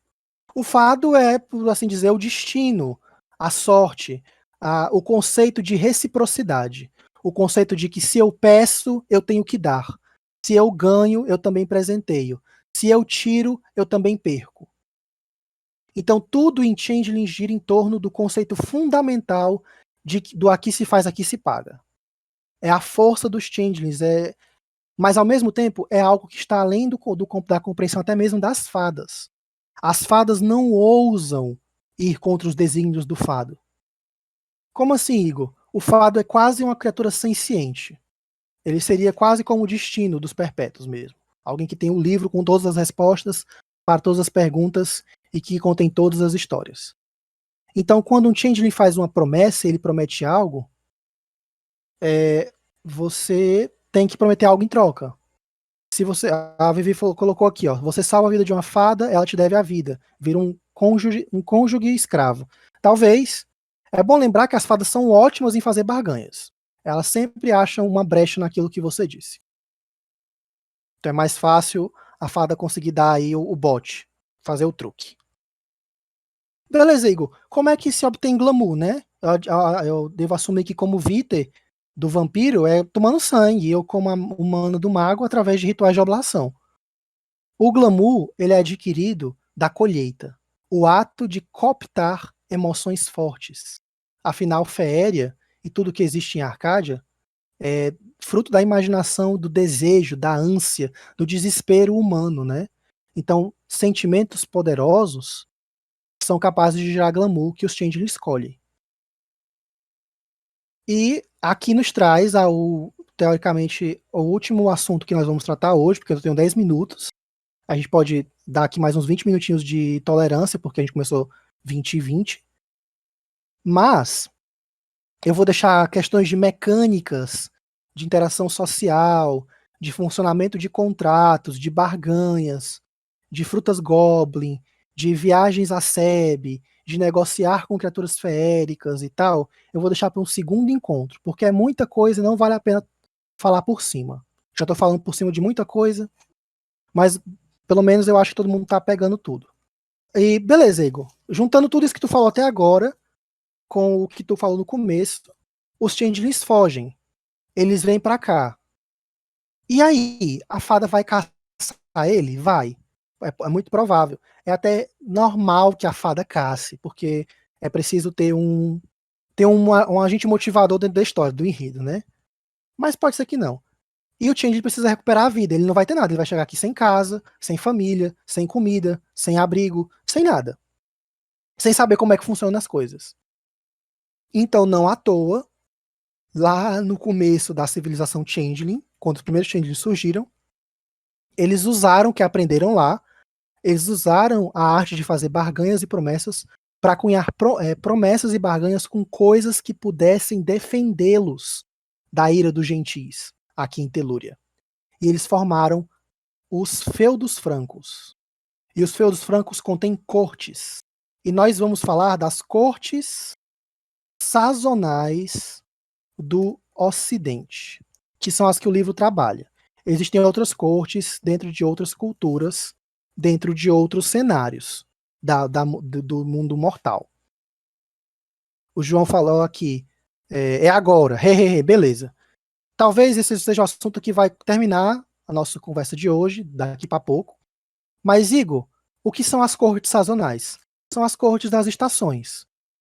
Primavera, verão, outono e inverno. Cada corte dessa foi fundada por um changeling que escapou e fez uma barganha com a estação. Como assim, Igor? Um changeling conseguiu encontrar a primavera e, em troca de alguma coisa que a primavera pediu, os changelings ofereceriam, aliás, a primavera ofereceria uma proteção, uma espécie de esconderijo, uma espécie de subterfúgio, um sortilégio, um glamour que faria com que as fadas tivessem dificuldade de encontrar os changelings. Então, nossa primeira corte, a corte da primavera, se o João tiver aí já a imagem rapidinha para botar aqui, pode jogar, mas eu também tenho, já deixei salvo. É só eu achar. Spring. A corte do desejo, a corte verdejante. Aqui foi com fundo. Eu tinha baixado com fundo branco, gente. Que zoeira. Mas aqui foi sem fundo, beleza. Mas é a corte da coroa de galhos e chifres. A corte esmeralda. Obrigado, João. Ou a corte do desejo. Como assim desejo, Igor? O sentimento que reina, que conduz os primaveris, é a corte, é o desejo. Como assim, Igor? Seguinte, eu vivi em Féria e escapei. Mas durante o meu cárcere, eu recebi muito poder. Eu vi o que é ter poder. Eu sou a chuva agora, ou eu sou o mais belo, ou eu sou um ogro poderoso. E foi bom. Mas eu escapei. Porque tinha alguma coisa errada. Mas eu sinto saudade, sabe? Eu sinto saudade de Féria. Eu sinto saudade do poder. Era bom. Quer saber? Eu vou viver minha vida agora, eu vou construir uma vida nova e vou aproveitar tudo. Tudo que eu quiser fazer agora eu vou fazer. E é isso que conduz um changeling à corte da primavera. Desejo, gente, é o conceito de querer algo. Então os primaveris sempre querem alguma coisa, eles sempre são festeiros. A corte, ela imprime a ideia de celebração. Poxa, eu fugi e agora eu sou mágico. Eu vou aproveitar. Porra, pra que me esconder? Agora eu posso moldar a realidade até certo ponto, à minha vontade. Viverei disso daqui. Donos de casas noturnas, como eu posso dizer, profissionais do entretenimento adulto, seja ele qual for, em qualquer instância, donos de galerias de arte, pessoas relacionadas que trabalham com sentidos como perfumistas, gastrônomos, mercadores que vendem bens, todos eles podem encontrar alguma ocupação e algum valor na corte esmeralda. Igor, mas isso não vem com alguns problemas? Hedonismo, carpe diem, essas coisas não podem levar o pessoal a viver muito pelo que é bom para mim, mas não é bom para os outros? Podem.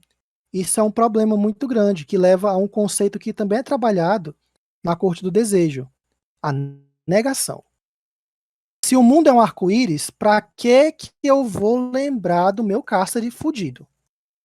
Não, por favor, Invernal, não me fala das tuas dores não, porque pra mim feiura, agonia não existem. Muitos primaveris são pegos nesse poço de negação. Nesse lance de eu vou negar a feiura do mundo, porque agora eu sou lindo. É de se pensar que muitos belíssimos vão pra corte da primavera. E vão, mas é só mesmo por uma predileção. Qualquer changeling é bem-vindo lá, por esses motivos. Qual é a barganha da corte da primavera? O que é que o changeling tem que oferecer? O changeling tem que oferecer júbilo, celebração, festa. Quando a primavera está no poder, durante os meses de primavera no hemisfério norte, há muitas festas, há muitos bailes, há muitas competições de arte, poesia, que enaltecem a beleza das coisas. E é importante porque isso cria uma espécie de paz entre todas as outras cortes. Ao final da primavera, o poder é passado para o verão. Igor, mas se o governo da primavera for muito bom, tiver trazido grandes vantagens, por que eu vou trocar pelo verão? porque a primavera tem muito poder na primavera. E porque a passagem de boa vontade da coroa do feudo para a próxima estação, denotando os conceitos de. Como é que eu posso dizer? Os conceitos de. Quando faz uma coisa de boa vontade, voluntário, e o conceito de democracia, esses conceitos são alienígenas para as fadas. Elas não entendem o porquê você cede o poder de boa vontade para alguém. Porque elas são há anos, há milênios, senhoras do reino delas. Isso cria uma espécie de capa de proteção que mantém os changelings sempre fora do radar das fadas. Beleza, Igor. Qual é a próxima corte? A corte do verão. A estação que vem logo em seguida. A corte da ira. Não confundir ira, wrath, com raiva, rage, ou anger, né? É a corte da lança de ferro, a corte rubra, a corte da raiva, aliás, a corte da ira. Igor, por que que ira e raiva não é pra gente confundir? Porque semanticamente não tem muita diferença em português ou em inglês. Isso é um fato, isso pode trazer até confusão. Mas para os veroninos ou para os estivais, essa ira é algo que foi cozido durante muito tempo. É o agente motivador que queima no coração de cada veronino a ponto deles odiarem os Fey e qualquer um que se alia a eles. Então eles assumem as cores do verão, da raiva, aliás, do ódio, né, da ira, e a seta de prata, né, de prata não, a seta de ferro, a lança de ferro. Igor, e a raiva? A raiva é um momento explosivo, é a ira sem direcionamento, é o eu preciso bater em alguém agora, não é eu preciso bater na pessoa certa. A ira é algo que é mais direcionado. O verão tem uma pegada mais paramilitar, mais miliciana. Eles, quando estão no poder, o feudo fica em meio que estado de sítio. Eles meio que são a polícia que protege os outros cortesões. E isso é bom porque isso faz com que as outras cortes tenham, durante o verão, algum tipo de disciplina, algum tipo de treinamento que vai preparar eles para algum evento. Tanto que em situações de sítio, em situações de que o feudo franco, que é um lugar físico no mundo material, está ameaçado, o verão pode assumir quando o outono aparece. E pode continuar durante o sítio. O verão é tipo o poder militar do feudo. Então eles têm essa liberdade de assumir a coroa durante um estado de emergência. Beleza, Igor. Qual a próxima corte? A próxima corte, talvez o João fique até animado, e se o João já tiver aí a fotinha, pode mandar, é o outono, a corte do medo, a corte do espelho de bronze, o espelho de chumbo, a corte ônix. É ônix? Acho que é ônix. Beleza, Igor. O que é o outono, né? O outono é a estação, gente, onde as coisas amadurecem e por fim apodrecem. É algo que tem a ver com a morte, de fato. Então os outonais, eles lidam com o medo. Eles escolhem o medo. Eles são famosos por serem os feiticeiros. Eles usam muitos segredos arcanos para proteger o feudo. É aquele famoso ponto do Maquiavel, né? Seria muito bom ser amado e temido, mas como eu só posso me contentar com ser temido, então vai ser isso aqui mesmo. Eles são famosos pelo mercado outonal, que é uma espécie de grande feira de troca de itens de natureza mágica, ou de informações, ou de bens. E eles são famosos também pelos grandes complexos de conhecimento, de bibliotecas. Eles são um análogo dentro de Mago ao Mistério, ou análogo dentro de Vampiro, o Hacking, à Ordem do Dragão. E eles são os que despertam mais desconfiança dentre os outros cortesões, porque eles são ótimos em fazer barganhas. Eles estudam isso mais a fundo que a maioria dos outros changelings. Então, meio que o pessoal tem uma espécie de medo de que em algum momento eles façam aí uma traição e entreguem o feudo e os segredos do feudo para alguma fada que pague bem. E o pior disso, as fadas sabem que os outonais podem ser assim. Beleza, Igor. Medo, né? Eles escolhem, então tem alguma coisa a ver com mistérios também, né? O medo do desconhecido.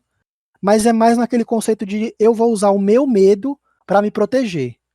Eu vou aprender muito para usar as armas do meu inimigo contra ele e as fraquezas dele contra ele mesmo. Então eles são muito bons em táticas de guerrilha também, por assim dizer. Eles podem auxiliar muito o Verão. E a última corte que nós vamos falar hoje, gente, dentro dos feudos, do feudo franco ocidental, né, que tem as 4 estações bem definidas. Por exemplo, aqui no Brasil, no Nordeste, isso não funcionaria, nós não temos 4 estações. Seria o inverno. Também achei, João. Baixei tudinho na mentira aqui. O João falou que ia poder ser colorido. Opa, botei inverno. Inverno. A corte do pesar. Beleza, Igor. Se os primaveris têm o desejo de voltar e ter poder, os estivais têm ódio do cárcere, dos abusos que eles sofreram, e os outonais têm medo de voltar, de serem pegos, o que é o pesar? O pesar é o oposto do desejo. A corte do inverno é oposta à corte do verão. Eles não desejam ter de volta o que eles tinham. Eles sentem muito por terem perdido. Ah, Igor, mas não era ruim ser changeling? Era. Mas era bom também. Só que teve algum momento que ficou mais ruim do que bom. E quando eu volto, eu sinto falta da parte boa. É completamente humano. É tipo quando você sai de um relacionamento, mas o cara ou a pessoa era boa de cama. Não prestava, mas era boa de cama. É tipo isso. Ok, Igor, mas é só isso? Não. Também tem o pesar de que eu voltei para um mundo que não é meu. Eu perdi minha família, eu perdi meus filhos, eu perdi meu emprego, eu perdi meus sonhos, eu tenho que construir tudo do zero. Mas eu não quero voltar para férias. Eu vou me esconder. Tipo quando você se livra da síndrome de Estocolmo. Você é capaz de racionalizar que tinham coisas boas, mas que elas sozinhas não valiam a pena manter o relacionamento. Ah, e tipo, ele não me bate, mas ele faz violência psicológica com você. Ele te dá tudo, ele te dá dinheiro, mas ele te trata mal. É tipo isso. Tinha uma parte boa que eu não tinha que trabalhar. A parte ruim é que eu sofria violência. Eu queria que a minha vida fosse a parte boa, só a parte boa. E já que eu não tenho, eu vou ficar triste. Ah, eu tô triste. É o pessoal do coração partido. Ok, beleza. Mas também tem essa parte, né, que você perdeu também a vida aqui em Telúria. Então eles são o pessoal que se esconde, que tá sempre fugindo das fadas. A analogia é de que a neve, ela encobre os restos, né? Para que quando a primavera chegue, finalmente possa sair em segurança das tocas e dos locais de esconderijo. Os changelings do inverno, eles esperam. Eles são muito pacientes. Eles encaram o aspecto de serviço secreto, de rede de informações. Eles sabem toda a fofocaiada oculta. Eles são os assassinos silenciosos, mandados pelo rei de cada corte em exercício para executar algum plano. Os símbolos do inverno são o ônix, né, e o arbusto seco. Beleza, Igor, tem alguma vantagem em fazer parte de cortes? Tem. Cada corte fornece um mérito chamado manto. Cada manto tem uma função estética e mecânica. O manto da primavera é aquela coisa bem primaveril, as florezinhas nascem, os pássaros cantam, o sol brilha, e vocês podem tirar isso de certa forma de qualquer outra das outras cortes. No verão, o sol brilha mais forte, é quente, metais esquentam, as pessoas tensionam a ficar mais briguentas e por aí vai. No inverno as folhas caem, você sente cheiro de mofo, de podridão, você sente aquele frio na espinha. E o manto do inverno é um manto mais discretinho. Talvez um floquinho de neve, talvez uma sensaçãozinha de frio, aquele vaporzinho sai quando você está perto de um changeling dessas coisas. Igor, eu posso voltar de férias e não me aderir a nenhum corte? Pode. Você é um sem corte, ou um extraviado, como eles colocam aqui. Isso é bom? É bom se você não gosta de seguir regras. Porque quando você vira cortesão, você faz promessas, você faz barganhas. Podem ser um feudo tranquilo, na qual a barganha que você faz é: em troca da nossa proteção, você vai jurar lealdade. não vai fazer pacto com nenhum Fey pra entregar a gente, nem vai falar da gente pra ninguém. Beleza, então a gente protege se você proteger a gente. Em outros feudos pode ter algumas coisas mais pesadas, tipo, olha, você vai ter que pagar pro rei de cada corte no exercício glamour, tipo um aluguel de glamour. Você vai ter que fazer os nossos ritos, assim como a gente diz. Você vai ter que fazer certas coisas por certas pessoas, porque aparentemente você recuperou alguma parte da sua vida e você tem mais recursos. Sua casa vai ser um ponto de encontro e por aí vai. Alguns changelings voltam e não querem assumir essas responsabilidades. Então eles se tornam sem cortes, pessoas que não pertencem a nada. E existem pequenas organizações que se organizam fora disso, que fornecem algum tipo de proteção. Não tão boa quanto a proteção de uma estação. Igor, de uma estação mesmo, a primavera protege? A primavera protege. O inverno protege. Diz a lenda que o primeiro changeling a fazer um pacto com o inverno propôs um jogo de esconde-esconde. Se o changeling encontrasse ele no jogo de esconde-esconde, ele fazia o pacto com o changeling. E ele, ou era o contrário, o changeling tinha que se esconder, o inverno tinha que procurar, e o changeling se escondeu tão bem, isso meio que virou o mote da corte, de se esconder e tal. E foi interessantíssimo. Um dos temas que pode ser trabalhado junto com o pesar do inverno é depressão. Não que a corte gere depressão, mas muitos changelings acabam ficando clinicamente deprimidos. Ou metaforicamente deprimidos também, né? Do jeito do termo vulgar que a gente usa depressão. De uma pessoa muito triste. Mas o changeling também pode desenvolver a doença depressão. E a corte ela não oferece uma cura, nenhum tratamento. Não é isso que ela está oferecendo. Não está te oferecendo uma solução. Mas, com certeza, cada cortesão ali vai te entender de verdade, sem falsa empatia. O que pode ser algum tipo de alento. Então é um tema bem delicado a ser tratado, né? Como a gente falou aqui mais cedo. Igor, existem outras cortes? Existem outras cortes.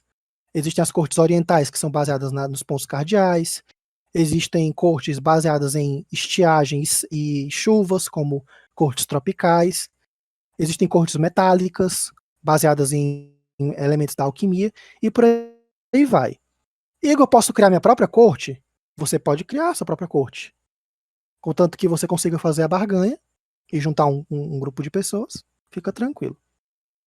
Até aqui, alguma pergunta?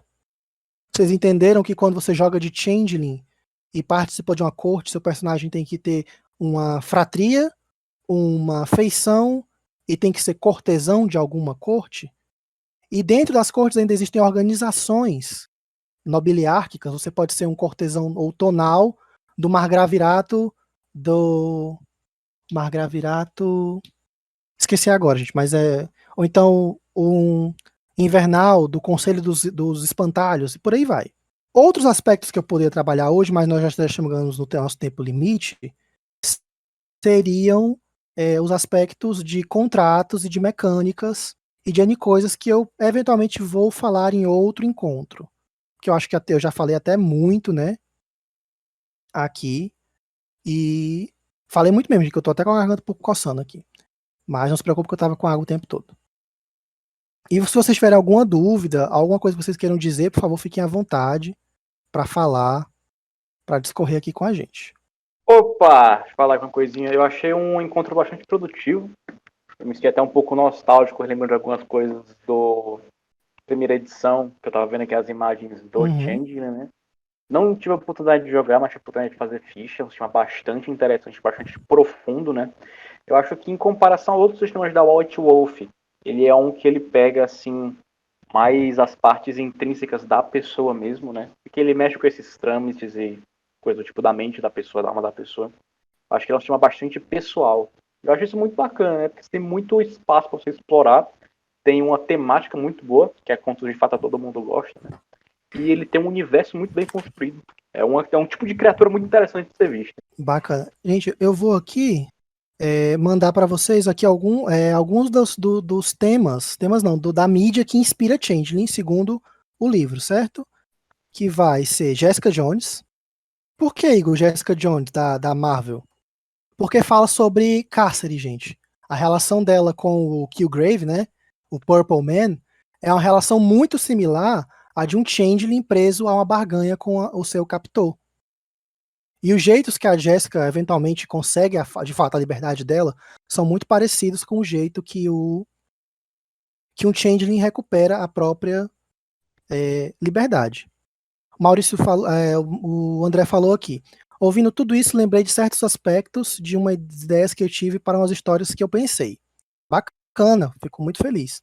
Depois o Maurício fala, depois eu queria esse material que foi falado, de Vampiro e Changeling. Eu acho que Vampiro Hacking tem no Drive, mas a gente pode botar lá. Tô louca atrás desse comic que li séculos atrás, a Vivi falando. Atrás de uma menina que aprende sobre o mundo das fadas depois de sobreviver a um ataque delas. Nunca decorei o nome. Eu vi quando minha mãe estava assistindo Jessica Jones, achei bem similar mesmo. Bom, gente, outro material que já foi falado aqui é Labirinto, né? De 1986, eu acho. Posso estar enganado. Com David Bowie. Fala muito da relação da Seb, do Rei dos Goblins. É muito bom. Todos aqueles personagens que ajudam a garota a passar pela Seb são ótimos exemplos de hobgoblins e de goblins para uma aventura. Outro material é Over the Garden Wall, também já falei aqui. Outro material muito clássico que eu recomendo é Fables, da DC Comics, que conta como os personagens vieram, o mundo das fadas vieram para o mundo material e como eles vivem numa espécie de feudo. Temos Coraline, que a Vivi sugeriu, e eu acho válido Coraline, mas eu tô falando aqui por enquanto das mídias que a White Wolf e a Onyx Path colocam como material oficial de referência deles. Aí depois a gente pode citar outros materiais. Mirror Mask, do David McKean, é um filme dirigido pelo David McKean. O David McKean ele é capista de Sandman e escreveu algumas coisas junto com o Neil Gaiman. E Mirror Mask, o roteiro é co-escrevido com o Neil Gaiman. E fala muito sobre o plano dos sonhos, porque é uma coisa que não foi dita, mas é bom lembrar que os Changelings, eles têm a capacidade, o poder inato da oniromancia e da da manipulação onírica. Eles podem manipular o material dos sonhos e viver até mesmo lá no plano dos sonhos. E caminhar por eles, né? Ter sonhos lúcidos. E Once Upon a Time, que eu acho que mais conto de fada que Once Upon a Time não tem, né? Que é mais ou menos a relação que existe entre todos os arquétipos de contos de fada que existem e que podem ser trabalhados para a construção da sua fada, que podem ser trabalhados para a construção da sua história de cárcere. O valor máximo de todo o sistema de Changeling que a White Wolf é baseada, os contos dos irmãos Grimm.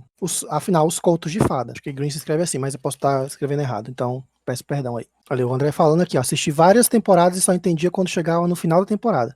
Às vezes sim. Um bom exemplo de barganhas faustianas que as fadas fazem é o próprio exemplo do Dr. Fausto, né, em Fausto, do Goethe, e o Rumpelstiltskin, né, um personagem que aparece tanto em Once Upon a Time quanto ele aparece naquele filme do Shrek, acho que é o terceiro filme do Shrek que tem o Rumpelstiltskin. Shrek terceiro, que é a maior loucura da DreamWorks. Acho que é 4, não? O terceiro não é com o Merlin? Que é meio ruim? Shrek terceiro. Pode ser também, não lembro não. Maurício tá falando aqui que é o 4. Aí pronto. É o Shrek 4, Forever. Né? É isso, Shrek para sempre. Depois do 2 eu desacompanhei a timeline do Shrek, infelizmente. Não, pra mim é tipo assim, a escada, a montanha-russa vai subindo no primeiro, aí dá aqueles loopings mega radicais e bacanas no segundo, aí ela desce pro terceiro, aí dá umas voltinhas assim no quarto, aí pronto. Acabou. Foi isso mesmo. O Pedro tá falando que é o quarto e o terceiro aqui tem o menino Arthur. De fato, é esse mesmo. Que é drama adolescente, é teenage boy ali. Não lembro de absolutamente nada do terceiro filme. O Maurício tá falando que é melhor o segundo, também concordo, melhores músicas. André falou, ouvi dizer que vai sair mais um filme dele, pode ser, não sei. Aquela música maravilhosa da Fada Madrinha. Pronto, gente, se vocês querem uma ideia de fada traiçoeira, a Fada Madrinha do Shrek II. Um ótimo exemplo de um arquétipo de fada feia. Falando em... Não, perdão, terminei o raciocínio. Não, era só esse é um exemplo de uma fada não muito legal. É que eu já ia contar uma coisa nada a ver com o contexto agora. Fazer o encerramento logo e eu falo. Pois é, gente. Eu vou partilhar aqui o material no Drive da célula de Changeling. O Maurício até pediu de Vampiro Hacking aqui também. Eu já dei alguma palestra de vampiro, só vampiro, João? Creio que sim. Foi Foi, a né? primeira da tua Foi a sequência, que primeira tu até fez dessa o card. sequência, beleza. Eu pretendo estudar outros sistemas, eu tenho um carinho por Prometheus e por Geist, Pô, aí sim, hein? Prometeu e que é pretendo feio. trazer, mas também me vejo, assim, numa espécie de obrigação moral de trazer lobisomem aqui, né? Aí eu vou estudar lobisomem Lobisomem bonitinho também. ficou me abstenho. Pois é. Vou trazer lobisomem porque é dentro do grande lore do mundo das trevas, né, de Vampiro à Máscara, né, que até hoje, inclusive vão sair mais 4 produtos só para Vampiro à Máscara. Quem for Porra. jogar aí já tem mais 4 produtos de extensões de coisas. Não para de sair. O segundo Volta em Capadócia, popularidade por favor. é Lobisomem, né? Os esquecidos. Pessoal, esse aqui foi o nosso É, podcast de hoje, tá bom? Foi o nosso encontro. Espero que vocês tenham gostado e fiquem ligados para a próxima semana. Bye, bye.